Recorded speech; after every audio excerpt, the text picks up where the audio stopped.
Hi guys, this is Alea Jen and welcome back to my YouTube channel. So for today's video, nalaman ng amo ko na gumagamit ako ng washing machine. So, wala sila dito sa bahay ng 2 araw and kagabi nagpunta ako sa Disney. So, umuwi ako alas 10 na mahigit, 10:30. Tapos pag uwi ko, naligo ako and ang dami kong labahan kasi winter, 'di ba, makapal. Tapos ilang araw akong bugbog sa trabaho kasi nga walang pasok yung bata sa school bago mag Chinese New Year. So, hindi ako makakapaglaban ng damit ko. Tsaka marami akong, alam mo yung, wala akong pahinga, trabaho ako kasi nga pinapalinis, 'di ba, pag Chinese New Year. So, ang dami, ang nilabhan ko lang nung gabi ng Chinese New Year is yung jacket ko. So, maraming natira na mga labahan. So, hindi ko na kaya kasi kagabi, grabe yung pagod ba. So, inisip ko na labhan sa washing machine kasi nga, plano ko sana ngayong araw, doon ako matulog sa kwarto ng boyfriend ko, sa kinuhang room ng boyfriend ko, yung AFAM. Nandito kasi siya sa Hong Kong. So, plano ko sana doon matulog ngayon. Pero kaninang alas 2 ng hapon, tinext ako ng amo ko. Sabi niya, Jen, naka-receive daw siya ng notification na kagabi daw ng hating gabi, ginamit daw yung washing. So, meron kasi silang app niyan sa washing. Pero alam ko, napanood niya sa CCTV and totoo na meron silang app. Pero kung hindi niya i-check yung hindi rin naman ma-receive ng notification kung hindi niya, alam mo yung kung hindi niya kung hindi niya titignan, hindi niya makikita. Ilang beses ko na yung ginawa. Pero siguro kagabi na tsempuhan niya na nakatingin siya, tinitignan niya. Kasi alas 12, yun yung time na pahinga niya. Yun yung time na nagkakalikot yan siya ng cellphone. Yun yung time na nag-check yan siya. And alam niya na, nagpaalam kasi ako sa kanya na gabi ako uuwi kasi nga galing akong Disney. So, alam niya na yun yung oras ng uwi ko. So, sinabay ko yung pagliligo ko. Tapos nag-washing ako. Tapos alas 12 na yun mahigit eh. Din ako, nagtupi ako ng damit nila dito sa sala kasi marami silang iniwan ng mga tupiin na damit. So, habang nagtutupi ako, nagwa-washing ako ng damit. So, tapos nang natapos nun, binuksan ko lang, tapos niyaan ko lang doon, natulog ako. Kinaumagahan ko na sinampay yung damit. So, yun yung message niya sa akin. So, kanina guys, hindi ko alam kung anong i-react ko. Natatakot ako syempre kasi nga bawal akong gumamit ng washing nila. Pero nandun yung ang unfair ba kasi nga alam naman nila na mabigat labhan yung damit kapag winter. Tapos hindi man lang nila maisip yun. And ang tagal matuyo niyan. And hindi man lang nila maisip na nakakapagod. Iniisip niya siguro lang. So sinabi ko sa kanya yung totoo.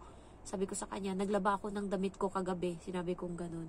At ito kasi yung pang video ko na cellphone eh. Pero ilalagay ko sa sa thumbnail yung chat namin. Sabi ko, naglagay ako ng damit ko kagabi. Naglaba ako ng damit ko kagabi kasi nga masakit yung puson ko. Meron akong menstruation. Tapos ang dami na ng labahan na tambak na kaya nilabhan ko. Nagsabi ako, pasensya na kung ginamit ko. Hindi ko na uulitin sa sunod. Sabi kong ganun.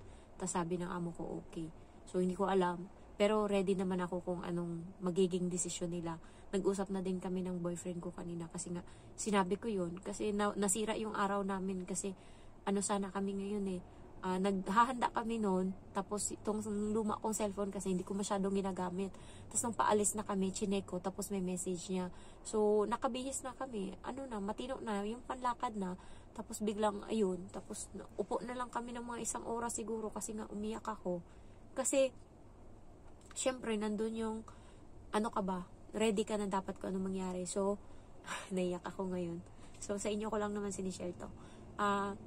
Alam mo yung gustong-gusto, sabi nga ng boyfriend ko, umalis ka na dyan. Sabi niya, tuwang-tuwa nga siya nung sinabi ko na baka matanggal ako sa trabaho. Sabi niya, di mag-process ka na ng papel mo para makapunta kang Amerika. Sabi niya ganun, mag-process ka na. Kaso ang kinakatakot ko kasi nga, yung bahay, hindi pa tapos. Yun na lang kasi yung pumipigil sa akin, yung bahay na pinapagawa ko. Ayoko rin na manggaling sa boyfriend ko kasi nga, malaki yung gagastusin ko pag magpunta ako ng Amerika. Siguro mga nasa 400,000. And alam ko na hindi siya ganun, hindi siya mayaman guys kasi nga lang siya, manager siya sa Amazon na delivery sa sa States, and alam ko yung hirap niya kasi nga ang trabaho niya doon dapat 8 hours lang yung trabaho. Ginagawa niya para makaipon din siya kasi galing din siya sa hirap. Yung mama niya taga Mexico, yung papa niya doon din, pero naghiwalay yung papa niya tsaka mama niya, and then yung papa niya is naging homeless ngayon sa Texas. Pero doon siya pinanganak sa Amerika. Doon na siya lumaki, doon na lahat. Pero naranasan niya yung hirap ng buhay kasi nga naging homeless yung papa niya, iniwan sila ng papa niya, nalulong sa droga, tapos yung mama niya lang yung bumubuhay sa kanila. Tapos, yun, kaya ayokong abusuhin yung kabaitan niya kahit na sinasabi niya sa akin na, sabihin mo lang, ipapagawa natin yung bahay. Ayoko, gusto kong ako mismo kasi naawa ako sa kanya eh. Hindi niya responsibilidad yun. Tapos nag-usap kami kanina. Sabi niya na, kung ano man mangyari, umuwi ka. Kung i-terminate ka nila, umuwi ka. Tapos i-process mo yung papel mo kasi doon ka na lang sa States magtrabaho. Sabi niya ganon. Pero, andun yung pumipigil sa akin yung bahay. Ano naman sana na, ayan, kasi pagdating ko sa States, hindi agad ako makakapagtrabaho. Siguro mga 9 months. Kasi pag, mag-process pa kami ng paper doon, magpa-process ako dito sa Pinas, para sa pagpunta ko ng US, ng visa, K1 visa, yung fiancé visa. Tapos siya din doon magpa-process din ng papel para pagdating doon, kasal kami kaagad. Doon kami ikakasal kasi yun yung ng fiancé visa. Dapat before 3 months ng pagdating mo, kinasal ka na. And tsaka makakaprocess ngayon ng green card. And tsaka ka na makakapagtrabaho. Ayan. So, yun, nalaman ng amo ko nga, ginagamit ko nga. Sinabi ko lang yung totoo. At least, 'di ba, kung ano man ang mangyari, tanggap ko na. Pero, nalulungkot lang ako kanina, nasira yung araw namin. Kasi nga, iniisip ko kung ano yung reply ng amo ko. Kasi, ang tagal niya nag-reply. Siguro alas 5 na ng hapon. Nag-worry ako ba? Pero 'di ba guys, marami namang mga amo na pinapagamit yung katulong nila ng washing nila kasi nga intindihin mo, winter ngayon, mabigat labhan. Hindi ko na nga nilalaban yung mga damit ko ng alam niyo yung mga jacket ko minsan. Ilang beses ko yan suotin bago ko labhan. Yung pangbahay ko na jacket, tag 2 linggo yan bago ko labhan. Kung hindi ko pa makita na makati na sa katawan kasi sa sobrang dumi na siguro kasi mahilig ako maglagay ng petroleum. So, nangangati na siya. Doon ko pa yan nilalabhan. Hindi yun naintindihan ng amo ko. Iniisip niya lang yung kapag katulong ka, dapat ganyan. Namana nila yung ganyang ugali sa mama nila. Yung mama nila yung taga-training sa kanila eh. Yung katulong din doon ng mama nila, bawal din maglaba ng washing. So, ang ginagawa ng Indo doon, naglalaba siya pagkatapos niya maligo. Hindi ko kaya yun kasi nakikita ko yung kamay ng Indo. Guys, malalaki na siya and ang pangit. Kasi nga, yung sabon, direktang napupunta sa kamay mo. Ako kasi, kapag naglalaba ako, gumagamit ako ng gloves and, ayun, hindi ko yan nagawa. Napagod ako. May warning na yan nung nakaraan sa akin na alam ko na alam ng amo ko, pero hindi ko uminahin. Umulit pa ako. Nung Sabado, naggamit din ako niyan, and then, hindi ko alam kung nakalimutan kung ibalik yung balde o anong nangyari. Basta nakita ko pagising ko, parang ginamit yung washing. Sabi ko, ginamit to kasi nga iba. So, doon pa lang parang may na sa akin na baka alam nila. Pero hindi ko minain. Inano ko na naman kagabi. Doon nahuli ako talaga. So, wag kayong gumagamit ng washing. Lalo pag yung may nakita kayong QR code doon sa washing, ibig sabihin nakakonect yung washing na yun sa cellphone ng amo nyo. So, halos lahat ng mga items dito sa bahay is connected sa cellphone ng amo kong babae. Ganun siya kalala. So, ayan, inamin ko sa kanya. Kung ano man mangyari pag uwi niya, kung ano desisyon na, nagsabi lang naman siya ng okay. And, alam niya naman na kapag nireregla ako, totoo naman talaga nireregla ako. So, ang dami ko ring tagos kagabi. Kaya, nilabhan ko kaagad yung mga damit ko. Hindi ko na kaya, pagod na pagod ako sa gala namin. So, alam naman niya na kapag nireregla ako, talaga, malakas yung regla ko. Tapos, masakit yung buson ko kasi naranasan ko nga na magpaalam sa kanya na magpahinga ako dito sa kwarto kasi nga, grabe yung ng tiyan ko, sakit. So, thankful ako ngayon na hindi ko naranasan yung regla na malala. So, nandito yung boyfriend ko tapos nireregla ako. Naawa na lang talaga ako sa kanya. Inintindi niya lang ako. Basta kasama niya lang ako. Ganun lang yung namin. Masaya din ako kasi yung boyfriend ko parang Pilipino lang din siya. Alam mo yung parang Pinoy talaga siya. Asikaso niya ako. Kahit sabihin mo, di ba, pag mga taga-ibang bansa, lalo Amerika, mga salbahe sila, mga rude, ganun. Siya, hindi siya ganun. Kasi nga, eto, nilalagnat ako. Asikaso niya ako, tapos nilulutuan niya ako doon sa kwarto namin. Yan, siya lahat, naghuhugas. Tapos kung ano sabihin ko, utusan ko siya, ginagawa niya. Kaya, thankful ako na, yun, may lalakang dumating na, yan, ganyan. Tapos, mabait. Yan.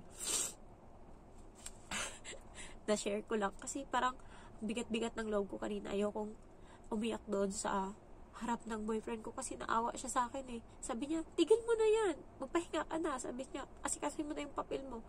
Pero yung bahay kasi pag inasikaso ko yung papel ko, dalawa yung gagastusan ng boyfriend ko. Yung pag-alis ko, and hindi biro yung pera na kailangan ko pag-alis. Siguro mga 400,000 sobra yung kailanganin ko sa pag-process ng papel. And ganun din siya doon. Tapos sasabay pa yung sa bahay. Kaya gusto ko, sabi ko sa kanya, tapusin ko lang yung bahay para kahit may ipon ako ng konti ba, para kahit papano hindi ganun kabigat sa kanya. Naawa din ako sa kanya. So, pray ko lang na sana katapusin lang ako. Yung bangko ko na isa, ano na lang eh. Isa na lang guys, isa na lang, isang buwan na lang. Ngayong March tapos na ako sa prime ko and yung binabayaran ko dun is 2.9 mahigit. So, tapos na. Isa na lang, konti na lang. Tapos makakapagsimula na uli ako sa mga materialis. Kasi, para unti-unti ko na siya matapos. Ayan, so, na-share ko lang kasi sobrang sama ng loob ko talaga na, yun nga, may kasalanan ako kasi nahuli ako. Kasalanan ko. Pero grabe talaga yung pagod ko guys. Simula bago mag Chinese New Year, walang pasok yung bata. Tapos nilagnat pa siya. Tapos asikaso ko lahat-lahat. Parang na-drain ako ba. Sobrang pagod din. Kahit yun man lang sanang paglaban ng damit, hindi nila pinapayagan. So, yun. Pero nalungkot din ako kasi ang bait din ng amo ko. Tapos naabuso ko ba. Parang feeling ko ang laki-laki ng kasalanan ko. Alam nyo ba guys na binigyan niya ako ng sapatos, Tory Burch.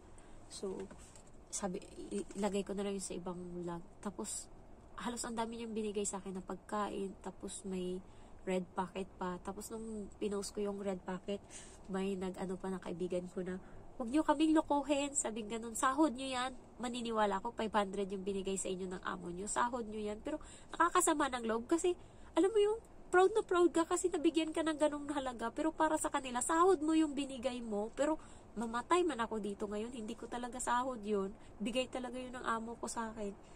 Ayan. So, hindi ko na ni-reason out. Kahit sinabi yun ng kaibigan ko na ganon. Siguro, hindi ko lang alam kung inggit siya o ano. Basta, at least alam ko sa sarili ko na binigay talaga yun. Hindi yun sahod ko.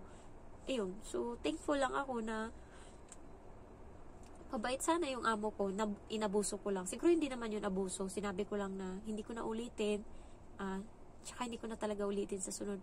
Pero grabe guys, masakit kasi sa likod. Parang may tumutusok na karayom sa likod ko. Kaya hindi ko maano na maglaba ng maigi ba. Na labhan lahat ng damit ko. Kasi nakikita niya naman yung sitwasyon ko nung nakaraang naglaba ako. And nakakatin-katin. Alam mo yung wala akong upuan sa CR. Tapos nag-ano lang ako doon. Tapos sabi niya sa akin, gamitin mo yung isang upuan doon sa kabilang banyo para hindi ka nahihirapan, sabi niya ganun. Tapos sabi ko, okay lang ako. Mahirap kasi maglaba sa labahan ko kasi nga, maliit lang siya. Kasya lang ako doon nakatayo. Maliit lang. Kasi nandun din yung washing sa, toilet. So, maliit lang siya and mahirap maglaba. Kaya minsan napapagod din ako. Kaya gusto ko na lang, buti na lang kamo nung nakaraan, hindi niya nakita na hinalo ko yung damit ko sa damit ng bata. Buti nung time na yun, nag-aagaw isip ako kung ihahalo ko ba or hindi. And dumating siya. Tsaka, naglilinis ako ng CR nila. So, hindi siya makagamit ng CR. Ngayon, dito siya nag-CR sa CR na nandun yung washing. Buti na lang kamo nung time na yun, nag-aagaw isip ako kung ilalagay ko ba or hindi yung labahan ko. Tapos nung pagdesisyonan ko, 2 pares pa lang naman to, baka bukas ko na ipahalo. Buti nung time na yun, nung nandun siya, wala, hindi ko hinalo. Pero ihahalo ko sana nung araw na yun. Buti na lang kamo. Yung mga damit ko, mga colorful pa naman. Alam ko talaga na hindi damit nila. Kasi damit nila, more on black, white, ayan, ganyan. Tapos ako pink, purple, yellow, green, ganyan. So, alam na alam talaga, makikita talaga.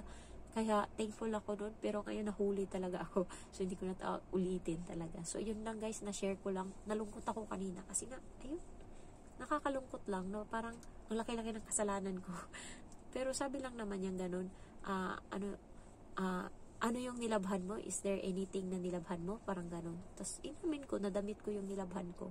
So, ayun lang guys. Thank you for watching and I love you all. Bye-bye.